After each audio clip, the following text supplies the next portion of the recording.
గెలిపే లక్ష్యంగా మనందరం కూడా అడుగులు వేయాలి. మనకు పోటీగా ఉన్నది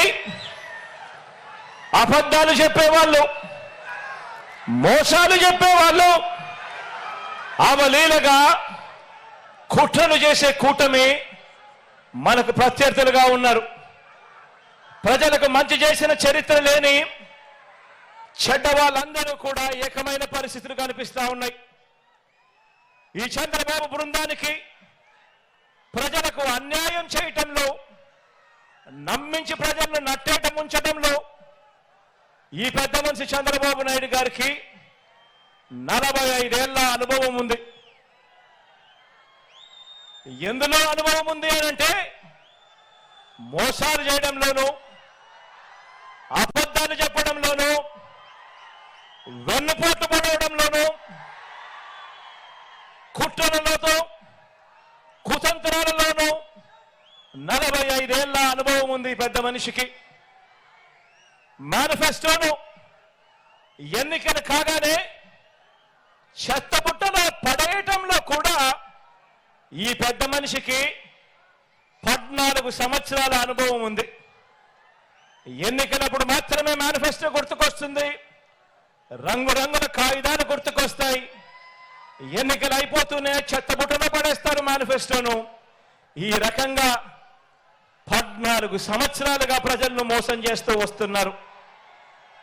వీరికి కుట్రలు కుతంత్రాలే కాదు, మోసాలు వెన్నుపోట్లే కాదు, అబద్ధాలతో గోబల్స్ ప్రచారమే కాదు, కుటుంబాలను చీల్చటంలో కూడా బాగా అనుభవం ఉందని చెప్పి కూడా మీరందరూ కూడా చూస్తా ఉన్నారు. మా చిన్నాన్న గారిని, మా బాబాయిని, వివేకం చిన్నాన్నను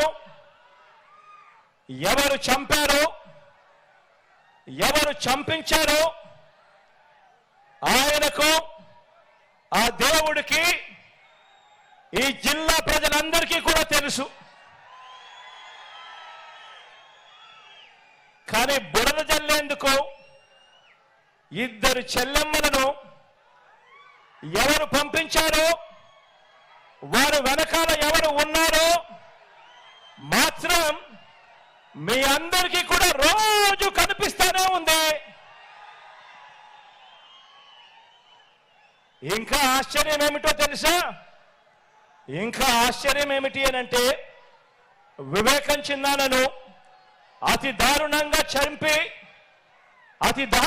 చంపి అవును నేనే చంపాను అని అతి హేయంగా బహిరంగంగా చెప్పుకుంటూ తిరుగుతా ఉన్న హంతకుడు, ఆ హంతకుడికి మద్దతిస్తా ఉన్నది ఎవరో కూడా మీరంతా కూడా రోజు చూస్తా ఉన్నారు. ఆ చంపినోడు ఉండాల్సింది జైల్లో, కానీ ఆ చంపినోడికి మద్దతిస్తూ నేరుగా నెత్తిన పెట్టుకొని మరీ మద్దతిస్తా ఉన్నది ఈ చంద్రబాబు, ఈ చంద్రబాబుకు సంబంధించిన ఎల్లో మీడియా, ఈ చంద్రబాబు మనుషులు. వీరి మద్దతు కోసం రాజకీయ స్వార్థంతో తప్పించిపోతా ఉన్న ఒకరిద్దరు నా వాళ్ళు. వీరంతా కూడా ఆ హంతకుడికి నిస్సిగ్గుగా ఆ హంతకుడికి మద్దతిస్తున్నారు అని అంటే దీని అర్థం ఏమిటి అని చెప్పి అడుగుతా ఉన్నా. చిన్నాన్నను అన్యాయంగా ఎమ్మెల్సీ ఎన్నికల్లో ఓడించిన వారితో ఈరోజు చట్టాపట్టాలు వేసుకొని తిరుగుతున్నారు అని అంటే దాని అర్థం ఏమిటి అని అడుగుతా ఉన్నా. ఇంతటి దారుణం చేస్తూ దీన్ని నన్ను దెబ్బతీసే రాజకీయమని వారికి వారే చెబుతున్నారు అని అంటే ఇది కలియుగం కాకపోతే ఇంకా ఏమిటి అని అంటా ఉన్నాను. ఈ సందర్భంగా మీ అందరి ప్రేమానురాగాల మధ్య నిలుచుని ఇంతకన్నా అన్యాయం ఎక్కడైనా ఉంటుందా అని అడుగుతా ఉన్నాను. మీ అందరి ప్రేమానురాగాల మధ్య నిలుచుని ప్రజల మద్దతు లేని బాబు చేస్తా ఉన్న ఈ నీచ రాజకీయంలో ఎవరు ఎటువైపున ఉన్నా కూడా నేను మాత్రం ప్రజల పక్షమే అని చెప్పి ఈ సందర్భంగా గర్వంగా చెప్తా ఉన్నాను. ఆ దేవుడు, ఆ ప్రజలు వీరిద్దరినే నమ్ముకున్నా. ధర్మాన్ని, న్యాయం, వీటి రెండింటినీ నేను నమ్ముకున్నాను. ఈ రోజున నన్ను, మనందరి ప్రభుత్వాన్ని టార్గెట్ చేస్తా ఉన్న వారికి, ప్రజలకు మంచి చేసిన చరిత్ర ఎక్కడా కూడా లేదు. మనకు వంచిన చరిత్ర ఎక్కడా కూడా కనిపించదు. మనలో తేడా గమనించమని అడుగుతా ఉన్నా. వారికి మేనిఫెస్టో అంటే ఎన్నికలప్పుడు చెత్తబుట్టలో పడేసే డాక్యుమెంట్. ఎన్నికలు అయిపోయిన తర్వాత మేనిఫెస్టో ఇచ్చి కనీసం 10% వాగ్దానాన్ని కూడా నిలబెట్టుకున్న చరిత్ర వారికి లేదు. కానీ మేనిఫెస్టోను ఒక బైబిల్గా, మేనిఫెస్టోను ఒక ఖురాన్గా, మేనిఫెస్టోను ఒక భగవద్గీతగా, ఇంత త్రికరణ శుద్ధిగా భావిస్తూ ఏకంగా మేనిఫెస్టోలో చెప్పిన హామీలు 99% వాగ్దానాలు నిలబెట్టుకున్న చరిత్ర, గెలిపే లక్ష్యంగా మనందరం కూడా అడుగులు వేయాలి.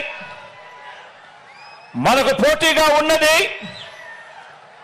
అబద్ధాలు చెప్పేవాళ్ళు, మోసాలు చెప్పేవాళ్ళు, అవలీలగా కుట్రలు చేసే కూటమి మనకు ప్రత్యర్థులుగా ఉన్నారు. ప్రజలకు మంచి చేసిన చరిత్ర లేని చెడ్డ వాళ్ళందరూ కూడా ఏకమైన పరిస్థితులు కనిపిస్తా ఉన్నాయి.